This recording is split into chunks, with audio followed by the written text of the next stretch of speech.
Hi, my name is Chris Thomas, and I'm one of the pastors at Cross Church Yokosuka. And today I want to talk to you about temptation during times of isolation. Many of us right now are at home because we're sheltering in place, we're teleworking, we're going to school online.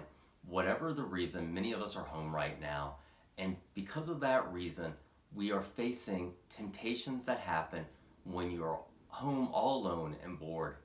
And so in today's video, I want to look at the story of David and Bathsheba, and I want to use a couple principles from that story that could possibly help you fight temptation and avoid temptation during this time of isolation. And so in the book of 2 Samuel, in the 11th chapter, we read the story of David and Bathsheba. And we read that King David, it was the time of year when the kings would go out and fight various battles. But King David decided to stay home in Israel, and he let Joab, the commander of his army, go out and fight the battles for him. And we read that while he was at home, he decided to take a nap one evening.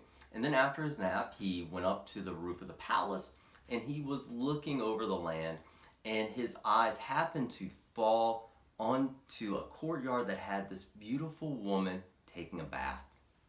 And David, he saw the woman and he wanted to have a relation with her. So he had his people go and bring this woman to him. He found out her name was Bathsheba. She was married to one of his soldiers, one of his mighty men actually, a man by the name of Uriah the Hittite. And he slept with her. And then later on, Bathsheba got pregnant. Now, of course, Uriah is out with the army fighting. And so King David, he has a dilemma. He doesn't want anybody to find out that he's committed adultery with Bathsheba. So he has Uriah come home, and he encourages Uriah to sleep with Bathsheba. He even gets Uriah drunk in an attempt to get him to sleep with Bathsheba. But Uriah keeps saying, how can I go spend the night with my wife when Israel's army is out fighting? I can't do that. So he spends the night in King David's courtyard.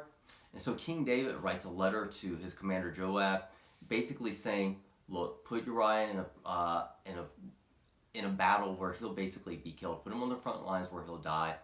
And that's what happens. Uriah is killed in the battle, and then David marries Bathsheba in order to cover up his sin.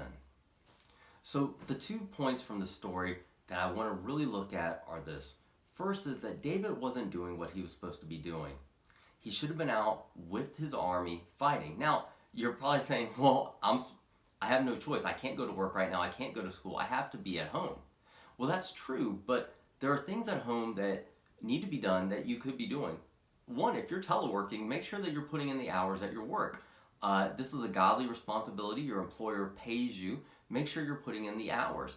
If you are supposed to be attending a virtual campus, make sure that you're doing your homework. Make sure that you're looking at the videos, that you're doing what you're supposed to be doing. Maybe you're a homemaker or something like that, stay-at-home dad, whatever the case, make sure you're doing the things that you would normally do. Make sure that you're cleaning up, that you are taking care of your children, whatever it is. There are things that you're supposed to be doing. Make sure that you do them. Second, when we have a lot of time on our hands, a lot of times we get bored and we look for things to do. David, he didn't have a plan. He was taking a nap, and then he goes he goes on his rooftop and he just kind of searches. It's like us getting on the internet or on our phone, on our phone now, and we're just searching for something that will catch our eye. That's such a dangerous thing, because the things that catch our eyes are usually the things that we're not supposed to be doing. And so have a plan. David didn't have a plan, and there were many things that he could have done while he was home. We know that David had many sons, and later on in the book we find out, because he was a bad dad, that his household had lots of turmoil in it. And I think that had David used this time, instead of being with Bathsheba, to spend time with his son, educating them on how to be the future kings of Israel, a lot of those problems wouldn't have happened. So have a plan about how you're going to use this time. Use this time to do things that you normally wouldn't be able to do. Read your Bible more. Spend more time in prayer. Spend more time with your family. Make sure that you're eating lunch together, that you're eating dinner together, that you're eating breakfast together. Don't let your time go away and at the end of the day have crumbs on your chest from looking at Netflix and snacking all day. Use this time wisely. Have a plan for it. Okay, so again, you're going to face a lot of temptation. We're going to do more videos about temptation during times of isolation. But right now, to get started, please apply these two things. Do what you're supposed to do, and then with the free time you have a plan of how you're going to use it in a beneficial way. Thank you so much for watching. Take care, and God bless.